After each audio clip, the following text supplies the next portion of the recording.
I have prepared a presentation that I will go through with you. And after the presentation, we still have time for questions. You can see the chat that you're already using, and then there's a Q&A box at the bottom as well that you can use for any questions that you have for me, because if you use the chat to communicate with each other, it's going to be very difficult for me to locate your questions. So please use the Q&A box at the bottom if you have any questions for me that you want me to answer at the end of this webinar. Yeah, and I think with that we can immediately get started.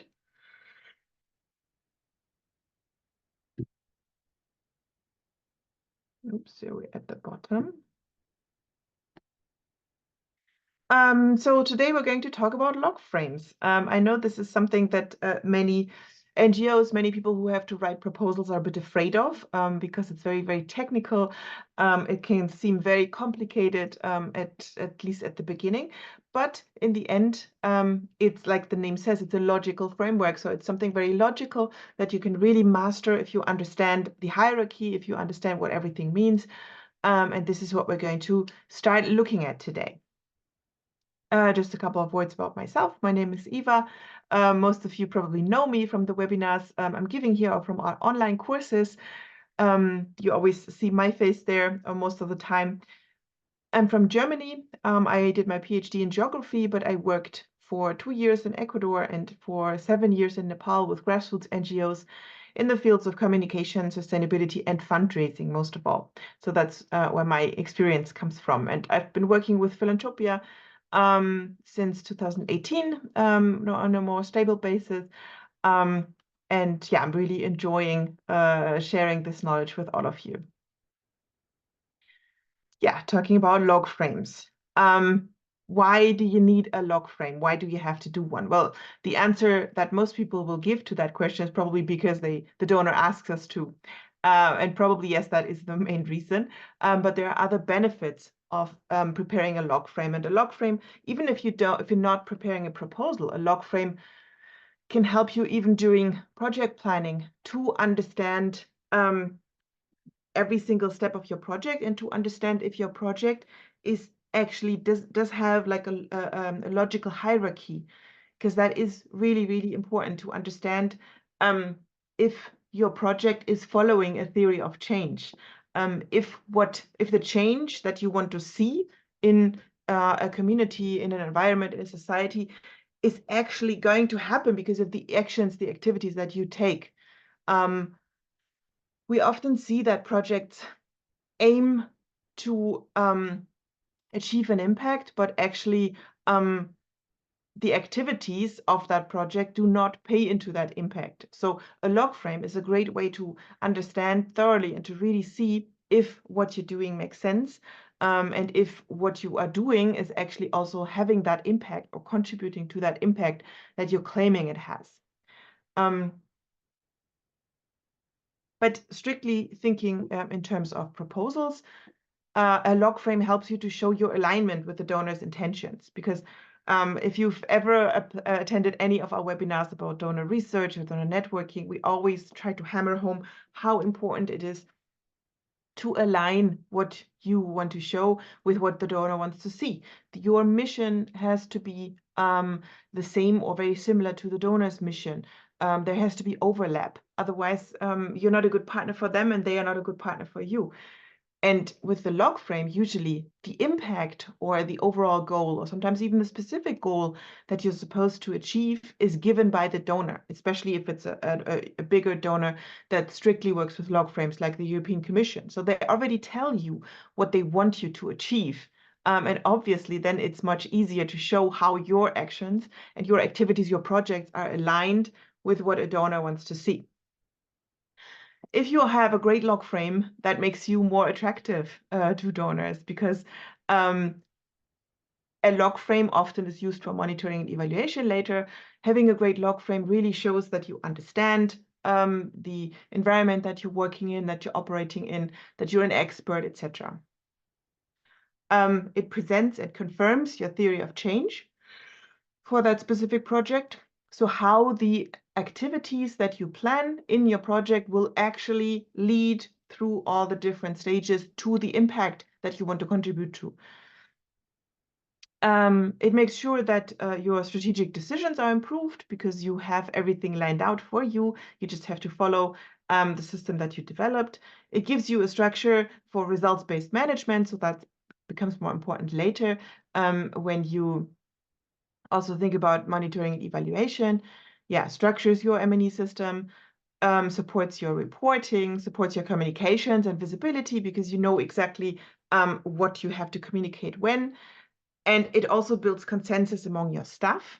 That is also something we always tell you when we talk about the project plan or anything, that everybody needs to be on board, and that the issue or the problem often comes from having people not being on board, not agreeing 100% with what you have decided. That could be your strategy, could be project planning, etc.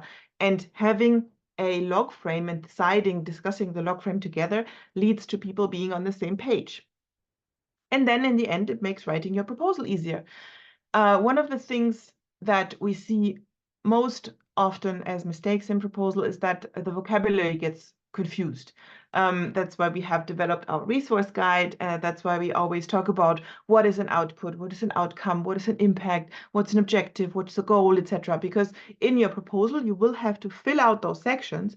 You have to fill them with words. And if you confuse them, then it's very difficult for the donor to actually rate your proposal because you will have the wrong information in the wrong field. And if you have a log frame, you have to operate on the same levels. And then you already have the information, at least in bullet points, that need to go into those sections in the narrative. And that really helps you to write a great proposal. It helps you with structuring the proposal, and it gives you a lot of direction. What to expect when you work on log frames. If possible, I know the reality sometimes looks different, but if possible, you should try to work in a team on developing the log frame, doing a workshop with staff and your partners. If that's not possible, at least be sure to have one or two of the other team members review your log frame so that, first of all, you see that there's no logical errors in it. And second of all, that everybody is on board. Because in the end, if you develop a log frame, submit it, that's part of your proposal, and then that will be part of your project planning. And you need to then follow that. And if you can't, because there are some issues with it, etc., then you will run into problems long term. A log frame will probably go through many iterations. So you have to change it, adjust it many times. That's a normal part of the process, and you have to expect it and be willing to adjust if things change or if you realize there's a gap, etc. Getting it right can be very frustrating and time-consuming, but the benefits will pay off long term. Because putting in that extra work, putting in the extra legwork to make sure that everything is in place is really worth it when you have that perfect log frame that you can follow along for your proposal, for your reporting, etc. Remember that it's always difficult. So again, it can be frustrating, but get through it and then you will have a huge benefit from it. No one gets it perfect on the first try. You have to revise it. It's the normal process. Once you understand how the logic works, you will be comfortable with the different terms and formats. That's what I said before. That will really help you to write a great proposal and to be more comfortable on the terms, what to fill in where, etc. Once you've gone through it. And the terms that donors use, they might vary a little bit, but the steps in the logic remain the same. So once you understand that system, you're going to be able to operate that system and to be in it very comfortably.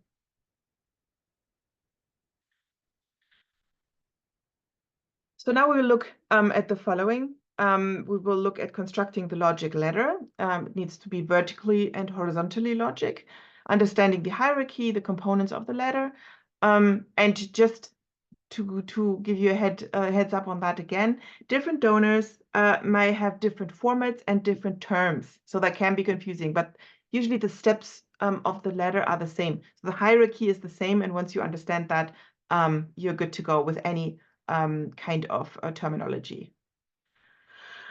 So today this is what a typical log frame looks like. A very simple one. Often they have more columns with more terms here, but in general, those are the things that are covered in a log frame.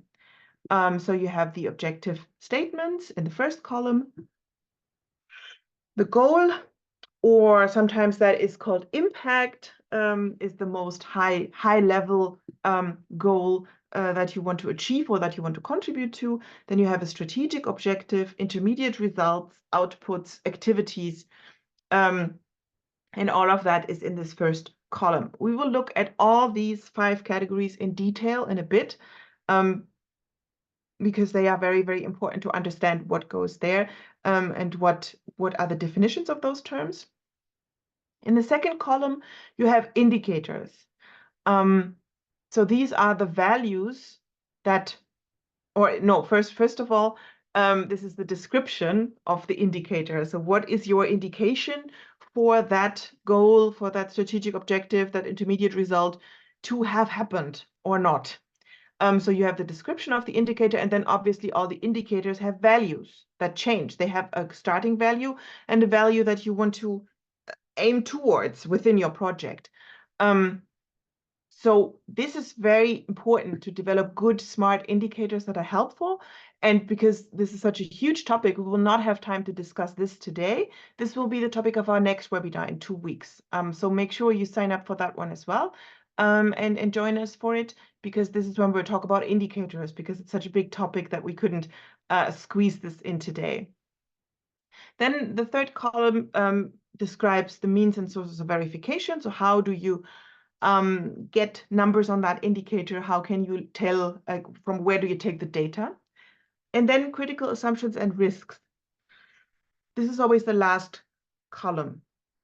So this describes assumptions that you make of the world kind of staying stable. And obviously they have to be specific to your project. So those are things you would assume that either stay stable or do not stay stable, but that need to happen so that your project can be a success. A risk, obviously, is something that you hope won't happen, because often if the risk happens, then your project will fail. So those are things that you kind of have to control for. But assumptions are things that need to happen so that your project can be a success. And we will look at the logical ladder or the hierarchy in a moment, and you see where assumptions come in. But these are basically the 4 columns that you have to fill out. Today we will focus on column 1, on the distinctions, so that you know what to put there. And again, in our next webinar, we'll look at the other 3 categories that are also important. Often you will get a template from the donor of a log frame that you have to fill out. But if you don't have a template, obviously you can make your own in Excel. That's the easiest way, and then use it and adjust it as needed. So looking at the assumptions and the description of what you want to achieve, of the results, you have something called an if-then logic. And this is how you can also see if your assumptions are good ones. The if-then logic is basically the relationship that states if your project will do X, then it will achieve Y. If Y is achieved, then the next step on the ladder is achieved. So you start with the activities, and you say, if your activities happen and your assumptions come true, then you get to the next stage, your outputs happen. If your outputs happen and your assumptions come true, then you go up 1 step higher on the ladder, and you get to your specific outputs, or your see what they were called here, your strategic objective. And then that happens. And if your strategic objective happens and your assumptions are true, then you have the impact, or you contribute to the impact that you wanted to have and that you stated that you will have. And everything, again, needs to be connected logically. That is the important thing. Sometimes we see disconnect. We see activities that do not lead to the output that is needed next. So obviously then you have to look at your log frame and decide if everything makes sense, if those activities belong in your project, if they make sense in your project. Sometimes they do, but they do not directly lead to something, but then you're missing a step. So everything has to be connected logically. If you do X, then Y will happen. And if Y happens, then Z will happen. So everything needs to be connected logically. That is the if-then logic. When you design a log frame, there's two ways of doing this. Obviously, one from the top to the bottom and one from the bottom to the top. Now, which one is better? Difficult to say. Also depends on the project sometimes. But obviously, planning down is preferable if that is possible, because usually you would start with a goal statement, something you want to achieve, and then from there you decide, okay, if I want to achieve this goal, what would be my strategic objective? If I need to achieve the strategic objective, what would be the intermediate result of that? So in an ideal world, that is how you would plan a project. But in the reality, oftentimes you already have a couple of things set in stone. So some of your activities will be given. Some of the things that you work with, your resources, etc., will be a given. So then you start at the bottom with the things you have, and then think up, how can this lead to the next, to the next, to the next? That is the main difference. Usually in reality, both things happen at the same time. You kind of go from the top to the bottom at the same time, knowing that you have specific resources, that some things are just a given, and that at the same time you have to think up. So why would planning down be a good idea? Planning down implies that you begin from your goal and then determine what elements are necessary to achieve your goal. It's a goal-oriented approach. So you have the thing that you want to achieve. You want to achieve a village with no analphabets, maybe. And then from there, you go down and deduct kind of from that what needs to happen for this goal to be achieved. Often the goal is given by the donor. Because often when you read calls for proposals, you see that they already have an idea of which goal you should contribute to. So then obviously it also makes sure that your project is aligned with the donor's goal and objective for funding, because they will give that to you, and you only have to decide about the lower levels of activities. It's result-based, and it keeps you focused on achieving your goal. So it makes sure that everything that comes under this goal is focused on actually achieving that goal, and streamlining everything. It prevents bias in implementing activities, because it, instead of planning or starting from where you are and then deciding where you can go, it starts by saying where you want to get, and then you have to decide accordingly how you want to get there. So yeah, it helps you from only planning easy activities, for example. Sometimes if you think of what can we do in the field, you would think of the most of the things that are kind of on the nose, and often they are the easiest, and sometimes they're biased, because then you would only work with people who are easily reachable, maybe not marginalized communities, etc. So it also promotes change and innovation in your activities, because it forces you to think in different ways on how can I achieve that goal instead of how can I do what I'm already doing.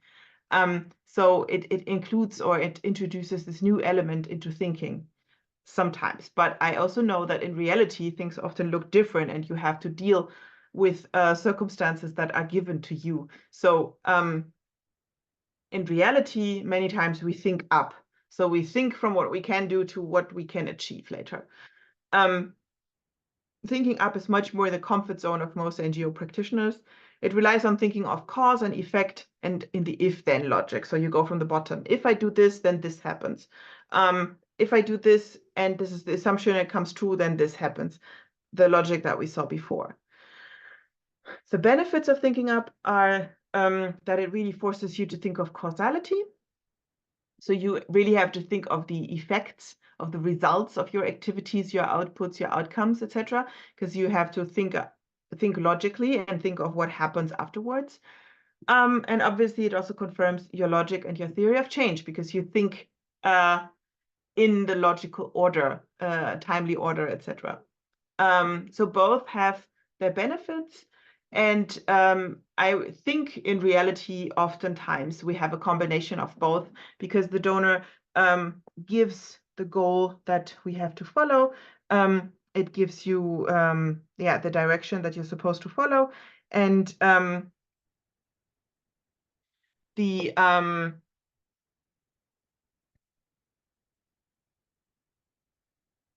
realities that you have in the field, the realities that you have in your situation, then also dictate what you can do and what your actual activities can be. So now we look at the hierarchy of the logical framework, so of the different terms that we mentioned and how they are connected. And that is the main part for today's webinar.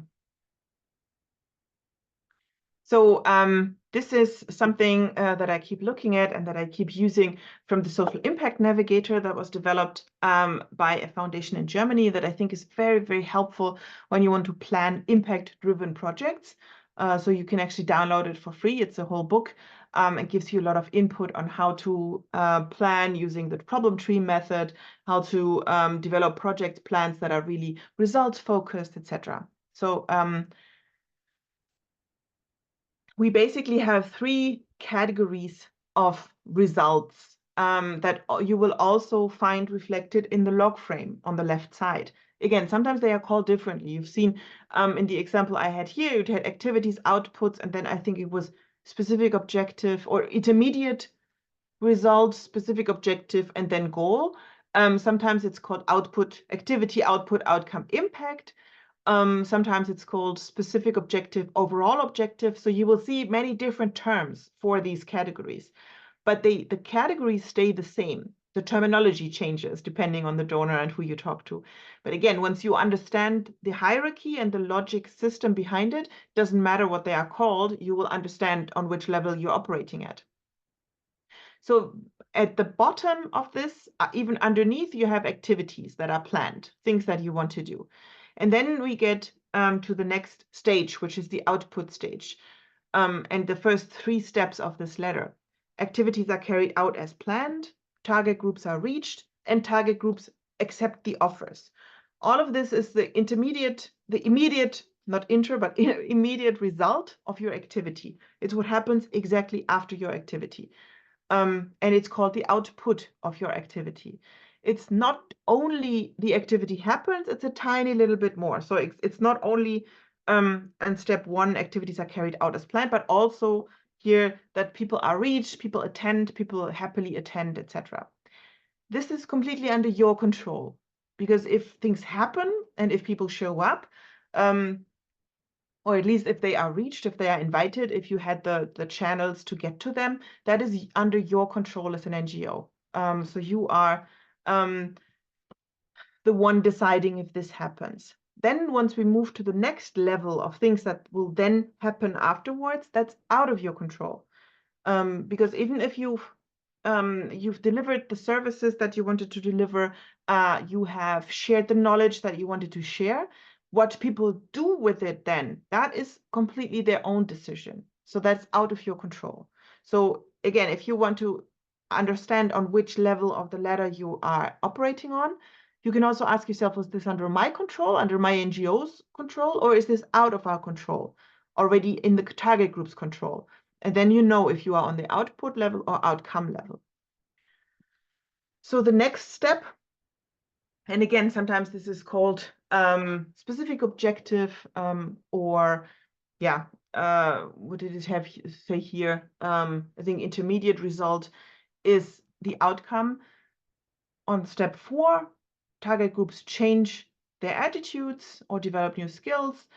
Then the next step is change their behavior, obviously, and then the target group's living conditions change. So for example, if you conduct a training in your project, they learn something new, then they change the way they do things. And then because they've changed their behavior, their living conditions change. They make more money, or they eat healthier, or whatever. So something changes about their living conditions. All of that is the outcome. And that is something that your specific project should be able to achieve. That is what you formulated or what the donor wanted you to do, that your project should achieve. And then on the 7th step at the top, we have the impact. That is when society changes. So a very, very high level goal. And again, sometimes this is just called goal, sometimes it's called impact, sometimes it's called overall goal, whatever it might be. This is the change at the highest level, at the level of society, that you usually do not cause 100%, but that you contribute to. So you would only have a small contribution towards that. This can often be a really, really high level goal at the highest level. It can be even an SDG. So then you would be contributing towards achieving that SDG, never achieving it by yourself, obviously, because no single organization can solve problems or issues at this scale by themselves. And also, it's very difficult to measure impact because there's always other things that also have influence on it. So this kind of is the hierarchy, and we'll look at all the different categories with the different names that were given in the first example on the next slides. So first, you have the goal, which is the impact, the highest. Here you can see other names of it, can be overall objective or impact, highest level change. It describes a wide long-term positive development aim of a project. It's like a dream or a vision for the future you seek. One project alone will not achieve a goal. Your project will only contribute to that goal. It requires many projects and many factors to come true. Your project is only one of those factors.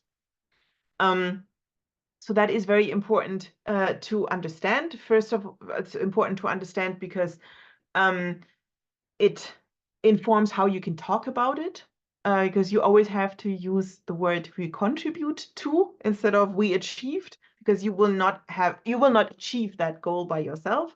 And it also gives you sometimes people I talk to that ask me to help them with their log frame, they are not sure if they can put that goal there because it seems so big.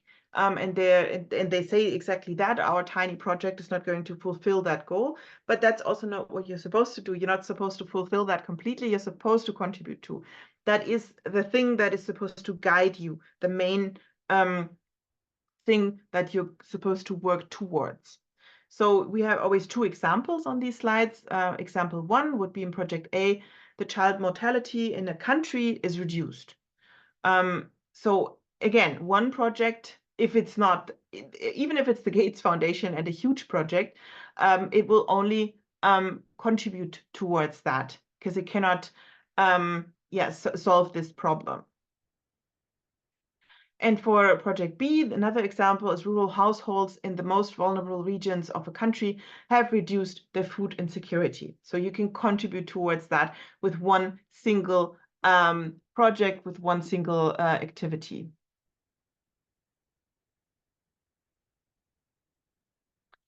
Then we get to the next. Oh, no, we have some more information here. How can we write the goal statement? Also very helpful. You can write it in the past tense if it has been achieved. Try to ensure that you mention the target population, the geographic area, the positive results in the goal statement.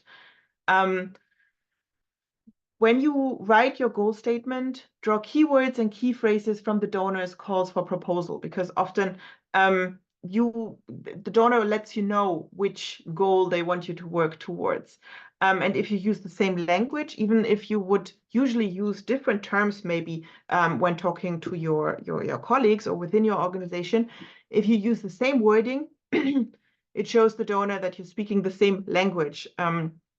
And it makes it easier for a donor to see how your project is aligned with with what they want to do and how you can contribute towards them achieving their mission. The next one we have is a strategic objective. That's the next level.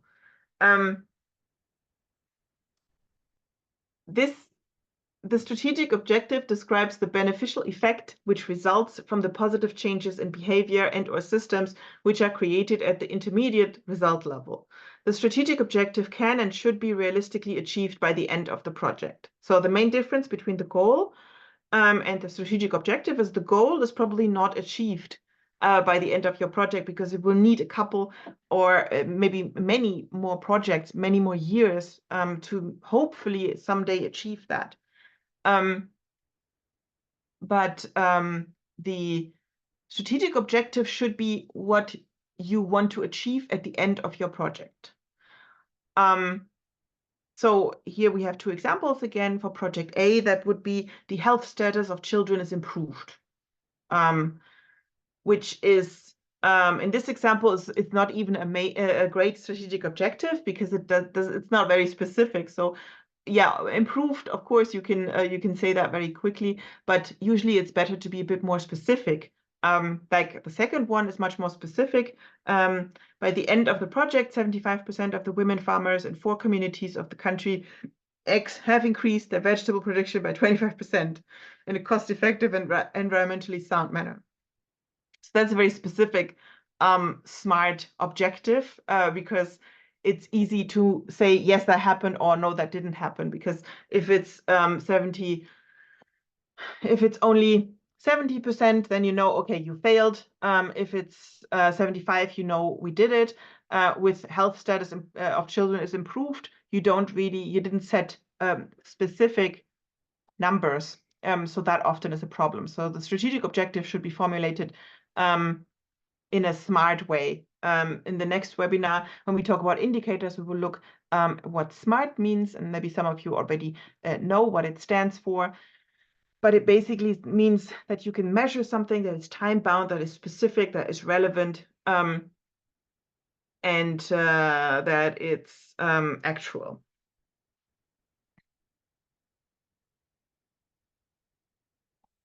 So how do you write or formulate strategic objectives?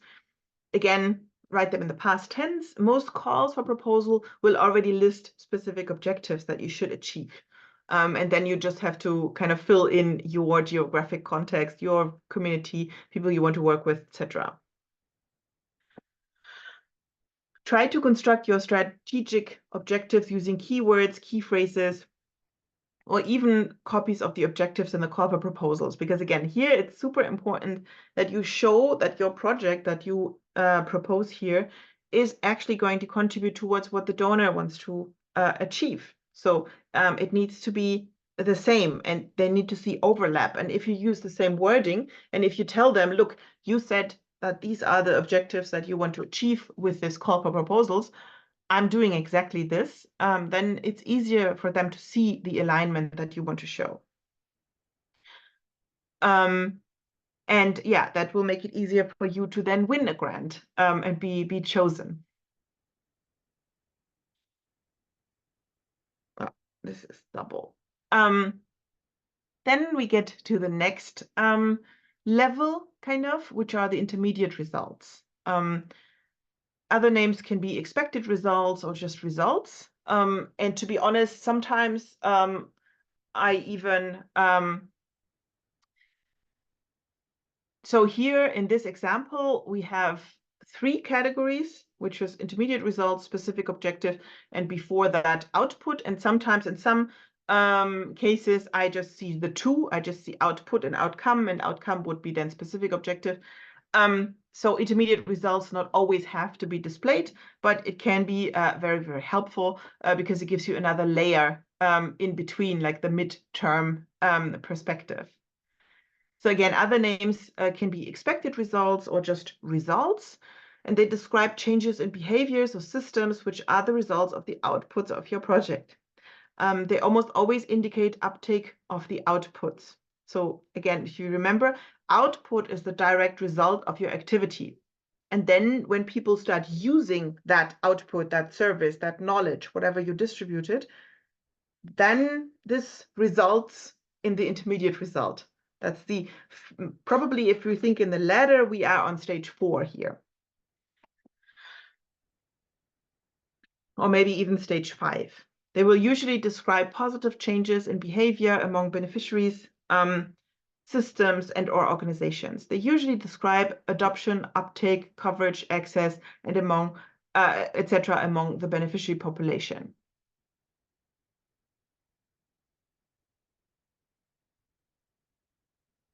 So in project A, the example is instances of childhood diseases in village X are decreased. And for project B, it would be women farmers are using the techniques they learned concerning more productive, cost-effective, and environmentally sound vegetable production. Because obviously now you can deduct the activity or the output from this. Probably the activity was a training, and then the output was the training was delivered, or women attended the training, learned something, etc. How to write the intermediate result statement. They can be written either in the present progressive, women are using, or past tense, women have adopted new techniques. They are often included in grant agreements later. So these are things that really have to be achieved, and that will obviously also strongly inform your M&E. And ensure that you write them in a way which is achievable. Often we see people setting for themselves, or organizations setting very, very high goals, maybe in the hopes that that leads to more to winning the grant if they promise a lot. But these things, especially at this level, at the lower outcome level, will get used to monitor your project. So if you overpromise and then have to submit a report after the project, even if your project was amazing and achieved a lot, if you overpromised and you cannot achieve your intermediate results that you have written in your log frame, then your project will be perceived as a failure. So stay realistic here. Really think of what you can achieve within this one project.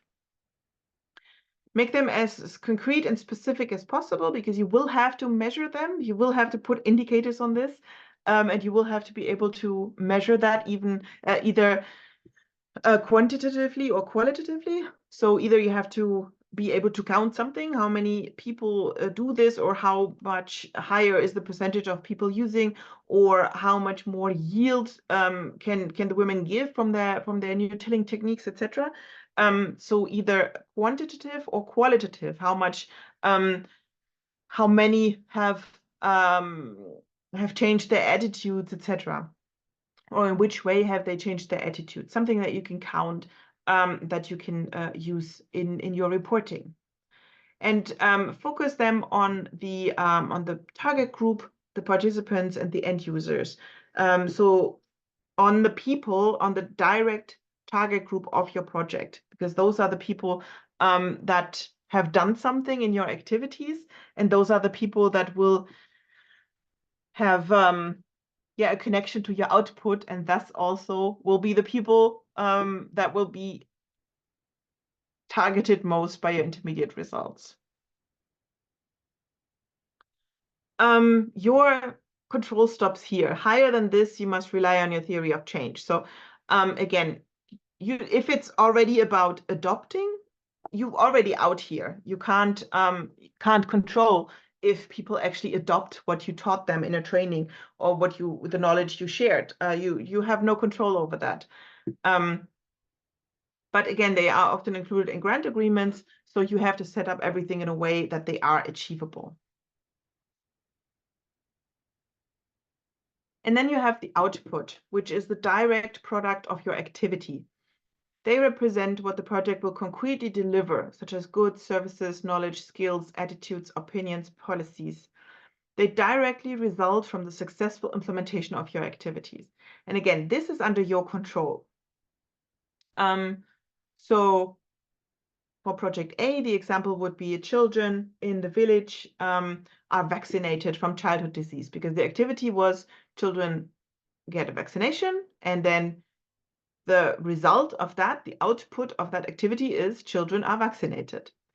For project B, the example is 75% of trainees demonstrate increased knowledge of vegetable production techniques on a post-test. So the activity was the training, they attended, and now they know more. So that's the output, the knowledge that the attendees have gained and have been able to amass. That is the direct output. And output is usually quite easy to describe. The further up you get on that chain, on that ladder, the more difficult it can be to be precise here and to describe. But the output usually is quite clear because it directly results from your activities. But again, remember, it's a little bit more than just the activity happened. It's one tiny step more. So not only the training happened, but people came and learned something. Not only vaccinations happened, but children are vaccinated. So one tiny step more. And then we get to the most concrete level of things that your project does, which are the activities. That's the easiest part to conceptualize. They are the actions that your project will implement on a day-to-day basis. They describe your actions that you will implement in order to produce your outputs and set your log frame into motion towards achieving your goal. So that's the first step that happens, and then the rest will follow. So in project A, the example is to vaccinate children in village X from against basic childhood diseases. Or in project B, it's to train women farmers on more productive, cost-effective, and environmentally sound techniques of vegetable production. Those are the actual activities that you will also have in your project plan, obviously, describing step by step what you want to do. And yeah, this is kind of the bottom. Oftentimes you do not have to include activities in your log frame, but it's very helpful, obviously, because this is where the output comes from. So it's very helpful to have the activities in your log frame as well, and then just follow through. How to write the activity statement. You want to write it in a way that emphasizes your action. So either use an active verb, to and a verb to train 50 people, or train 50 people. So it should be an active verb, something in present tense. And keep the activities focused on the programmatic activities, not the management activities. So again, this should be focused on the target group. Nothing you do behind the scenes or anything, but really things that you would implement directly with the target group and with the people that work in your projects.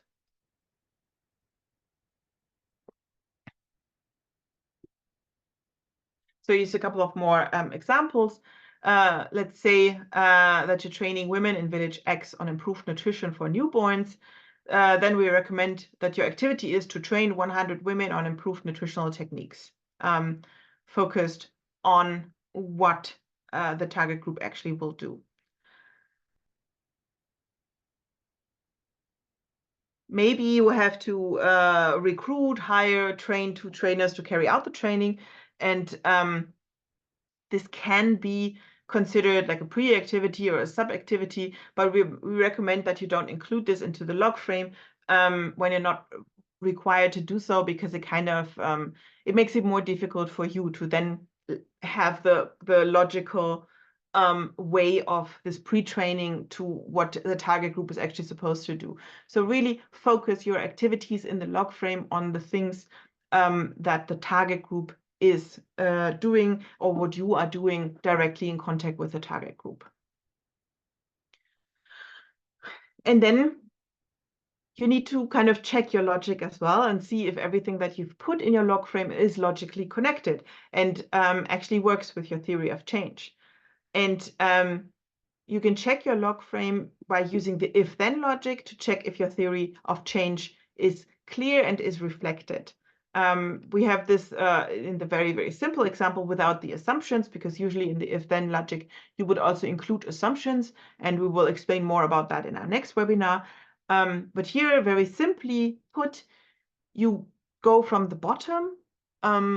from the activities, if your project will vaccinate children, will the children be vaccinated? Yes, because remember, the activity is vaccinating children. The output of that was children are vaccinated. So that needs to lead to the other, and it does. So you can check yes.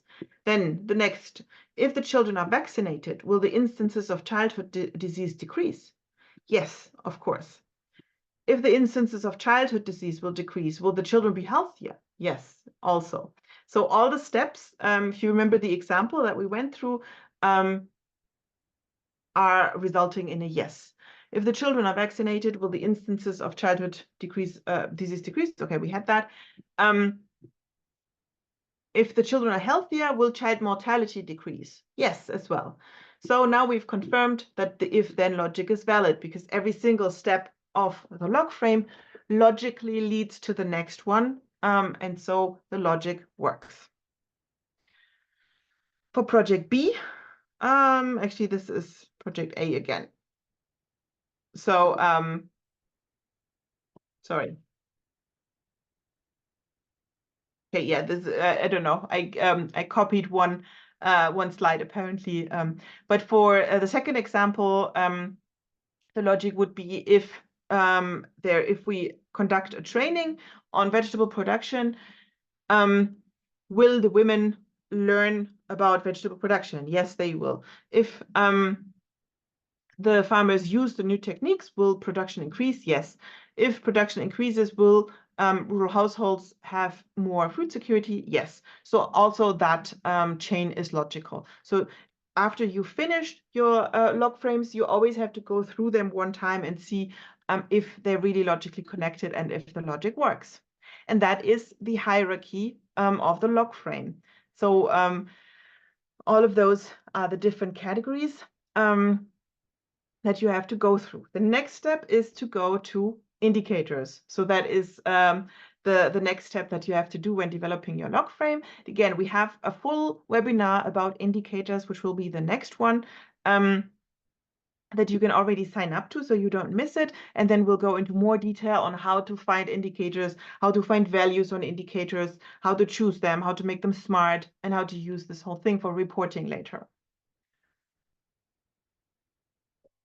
We will also talk about how to use this in your programs, your proposals, and how to use it to write donor attractive proposals. Because in the end, when you have a log frame, that leads to your project being more logical and the one thing leading to the next. Donors really like that, obviously, because if you do one activity that should lead to the outcome, to the impact that you're promising. And when you have a log frame, that actually shows the donor that there is a logic behind it and that the project will actually contribute towards that overall impact. Donors also have impacts or major goals that they want to contribute to. So if your project clearly shows that it does the same thing, they will see overlap and they will be much more happy to support you.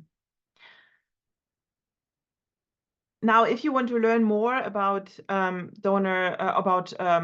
logical frameworks, even more detail, and you can't wait until the next webinar and you want to go into more detail on this, we have a full course on this, a multiple module course, which usually we sell for $200, but today, because you attended this webinar, it's for sale at $100.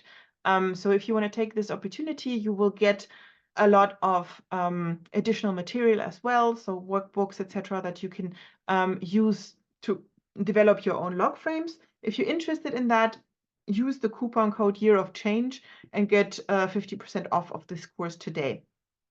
I think my team, just posted the link in the comments, so you can check there, just click it and check out this course from our colleague Christopher, who has added his own perspective to it.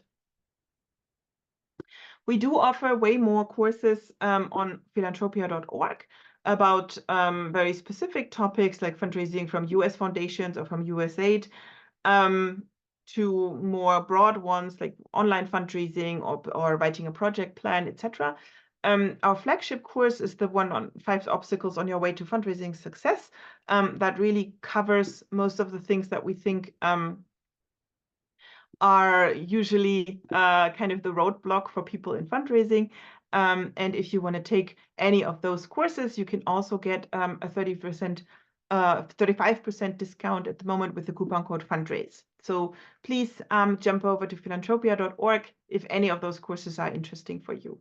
We also have the donor database for donor research. So if you're looking for funding partners, for foundations that could fund you, we have more than 5,000 donor profiles available on this platform, and you can check it out as well. Yeah, on 11th of July, we will have the next webinar on indicators. So yeah, register now so you don't forget it, put it in your calendar, and then I'll see you in that webinar again, talking about indicators and putting the log frame together, like having all the components of the log frame in one space.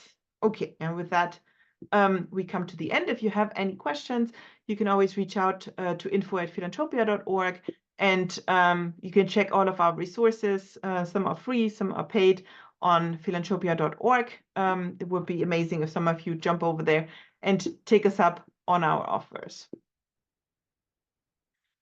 Okay, I see there's a couple of questions in the Q&A box. And both are about those differences again. So the difference between a strategic objective and the overall goal is that the goal is higher level. So it's something that your project will definitely not be able to achieve with one project. It's something that you only contribute to, that can even be an SDG, something really high level, or it can be something a bit more specific, but again, something that you will not be able to achieve within one project. And then the strategic objective is underneath that. It should contribute towards that goal, but it's more specific, and it's something that your project can achieve, that your project should achieve within the lifetime of your project. That's what should be at the end of your project. And many times donors have specific objectives that they want you to achieve in their guidelines. So really check them carefully, and there you can see what you're supposed to do. And then the second question is, again, the difference between output and outcome. Output is the direct result of an activity. So you do an activity, you run a training, and then the output of that is people learn something in the training. You distribute, in this example, you vaccinate children. Output is children are vaccinated. You distribute goats to an agricultural project, and then the result is family-owned goats now, families. The outcome is on the next level. So the output is still completely under your control, your project's control. Outcome is not anymore, because that's what the people do with that then, the target group, the next step. Do they use the knowledge that they've learned? Do they take advantage of that? Do they change the way they farm, change the way they act, etc.? That is the next step. So that will be outcome. And then do their living conditions change? Do their conditions change, etc.? That is outcome. That's the kind of midterm thing that happens afterwards. There's one more question now. Can we have two strategic objectives in a single project? No. Usually what they say is that you're supposed to have one only. You can have two intermediate results sometimes, but I've also heard people from the European Commission say that they just want to see one. They just want to see a couple of activities, and then maybe two or three outputs that then lead to one. So have it kind of lean, but you can only have one strategic objective in one project. Emphasis on the vertical and horizontal logic. Yeah, we'll talk a little more about that in the next webinar, but basically it means the vertical logic is that one thing has to lead to the other. The activity has to lead to the output, has to lead to the outcome, has to lead to the impact.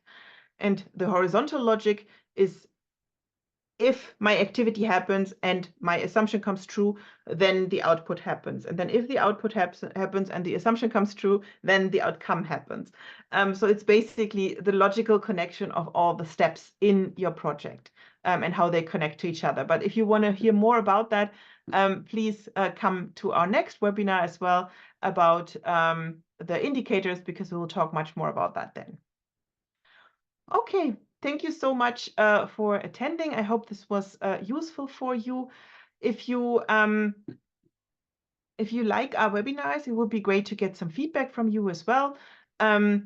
Maybe just some words that we could also share on social media, because we do a lot of this stuff for free so that you can all take advantage. But obviously, we would also like to reach even more people. So if you have some words about our webinars that you would like to share, that you would allow us to use on social media as well, please send us a quick message to info@philanthropia.org. That would be amazing and really appreciated.